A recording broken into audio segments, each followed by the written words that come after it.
When Mohamed Salah arrived at Liverpool in 2017, there were doubts.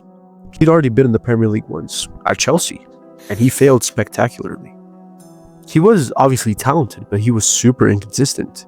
Fast forward to today, and he is leaving Liverpool as one of the greatest players the Premier League has ever seen. Not just a Liverpool legend, a Premier League icon. The thing about Salah is he didn't just improve at Liverpool, he completely transformed the way that we see attackers. Under Jurgen Klopp, he became more direct, more ruthless, more efficient. That first season was historic. 32 Premier League goals, a record-breaking campaign.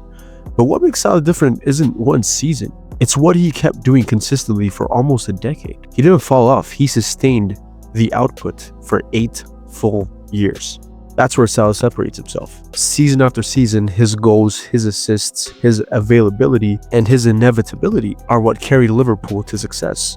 There were no dramatic drop-offs, no long disappearances. Attackers naturally peak and decline, but Salah remained. The level of consistency in the Premier League was just ridiculous.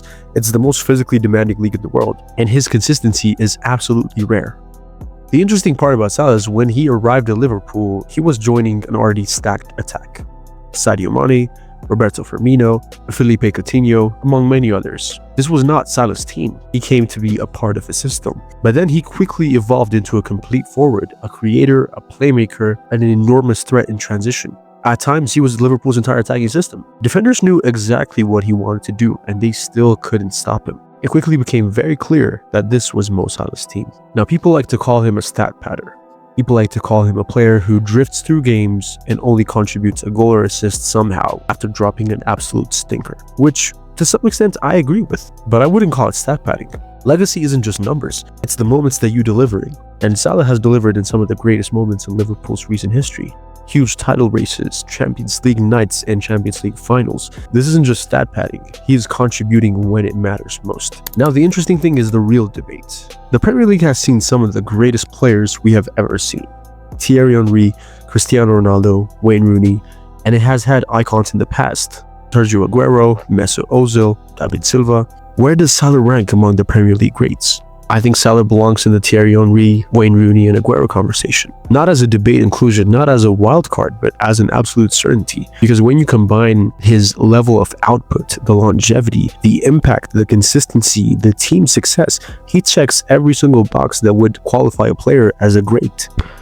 A lot of people think Jurgen Klopp platformed a team to bring the best out of Salah, which I agree with, but the system wouldn't have worked without Salah. When Salah was making the runs in behind the line, right, and Trent Alexander-Arnold or Andy Robertson weren't finding his runs, it would be useless. The system wouldn't have worked without the intelligence of Salah. So it's kind of a two-way street. The entire attacking identity of Liverpool was built around Mo Salah.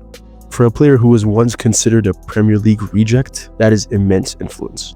Salah's legacy goes beyond football. As an Egyptian player dominating the Premier League, he changed the perception.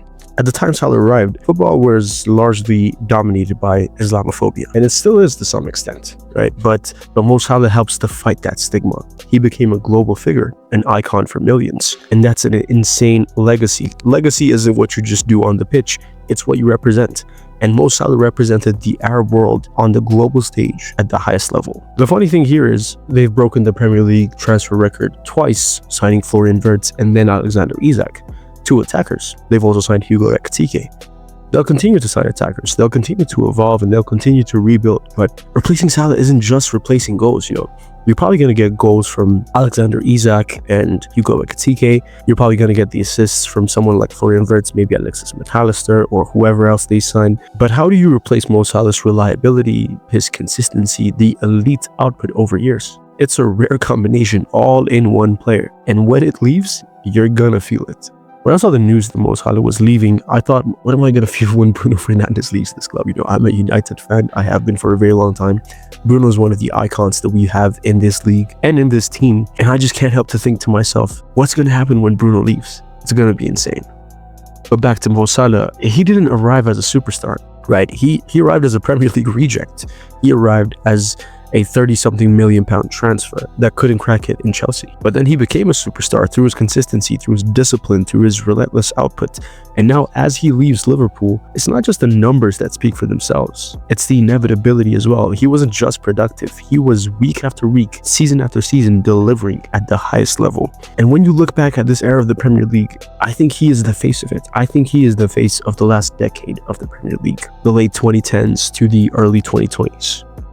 It feels like an end of an era right now. It feels like we're at the end of an era where some of the greatest players we've seen over the years are now leaving the clubs, going to play their football elsewhere. KDB has left Man City. Bruno Fernandes is rumored to leave Man United pretty soon. Mo Salah is now leaving Liverpool. It's crazy. It's crazy. It feels like we're at the dawn of a new era right now. It feels like the Premier League is at a crossroads. We have superstars in the league like Erling Haaland, Cole Palmer if he gets his act together. There's Ryan Cherki, who's a super exciting player. I'm super excited to see how his career is unfolding. You have Man United, who are trying to rebuild with Cunha and Mbumo. But I don't know, are we ever going to see players of that caliber, of the caliber of KDB, of Bruno, of Mo Salah again? It's very hard to say. I think Erling Haaland is already there. I think Haaland is already one of the best players on the planet. But to have that kind of legacy, to have that kind of lasting impact across teams, it's going to be super interesting to see. And Mo Salah is one of those players. And he's going to leave now. And the Premier League is worse for it. Even though I'm a United fan, you can't argue that value that Mo Salah brings, the entertainment value that Mo Salah brought to the Premier League.